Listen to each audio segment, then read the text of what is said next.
both of them are very much present-oriented, and both of them are making a real effort to just notice things as they are and not trying to change or fix anything or push away anything. So in that way, they are very similar practices. So where they're different is that in both of them have a kind of a light touch, a gentle light touch. But I think with focusing, there's a little bit more emphasis on the touching. But what I mean by that is in mindfulness, when something arises, we notice it and we kind of let it go by.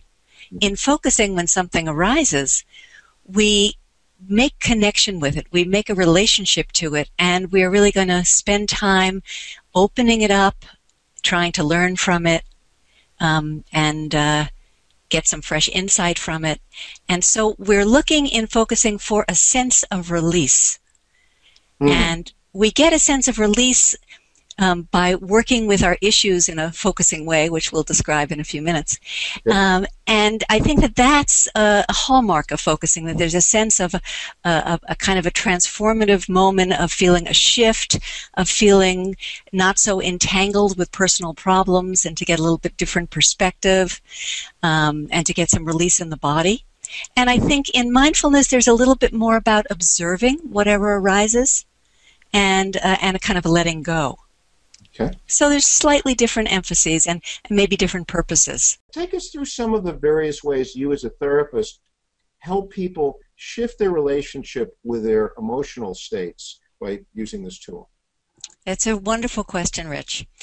And I think focusing is very helpful in helping people to befriend their inner experience and to develop the right relationship to it. You know, most of us have one of two ways that we deal with feelings. Either they're sitting on our lap, breathing down our neck, and we're feeling overwhelmed by them, right?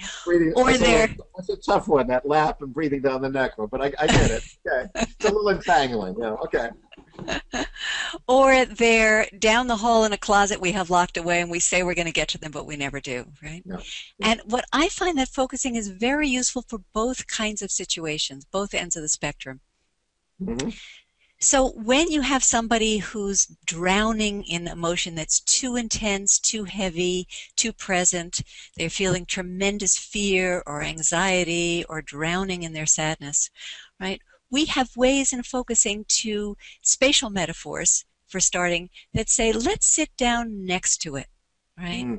Let's see if we can find a way to make a space for it, to be friendly to it, because we want people to not, when people are overwhelmed by emotions, often it's because they're overly identified with that emotion, right? I am sad, I am depressed, as opposed to I have sadness.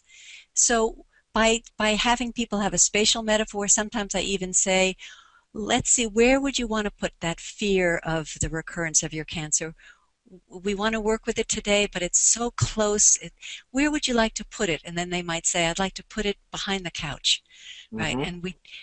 And so I often say to people, you want to get it just back up enough so you get a whiff of it, but that you're not overwhelmed by it. And Jen Lin had a wonderful phrase that I love: you don't have to stick your head in the soup in order to smell it. So we really want to help clients get a whiff of whatever it is, because if you don't have a whiff of it, it's hard to work with it. But if it's too intense, you can't work with it either. Okay, so there are a couple of ways to do that. So one is the spatial metaphor, you know, place it at the right distance away, make a friendly space for it, sit down next to it, put your arm around it. Right? You know, there are ways of helping people to distance. And then you also want to, sometimes you ask people to locate it in the body, right? So where are you feeling that?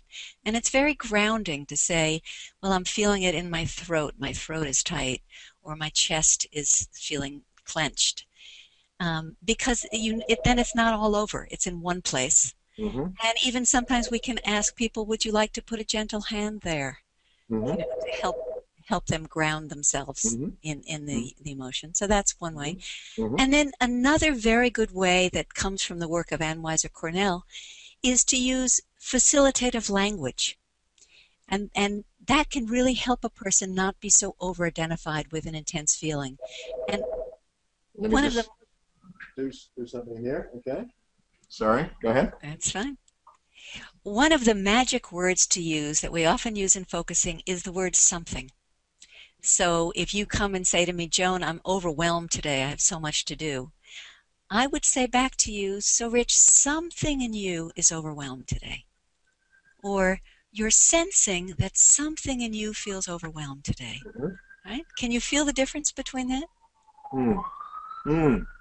That by saying And something in you, and you're describing this as facilitative language. Facilitative language that's going to help you have a little bit of distance. If I say something in you is overwhelmed or something in you is depressed or sad, rather than you're just depressed, right? I'm implying that it's not all of you, and that can be very useful. Yeah. And there are other phrases that have been used a lot too, like there's a part of you, maybe a large part, but it's a part of you, or there's a place in you, right? So all of those methods, the getting the spatial distance, the locating it in the body, and the facilitative language, all help with very overwhelming emotion.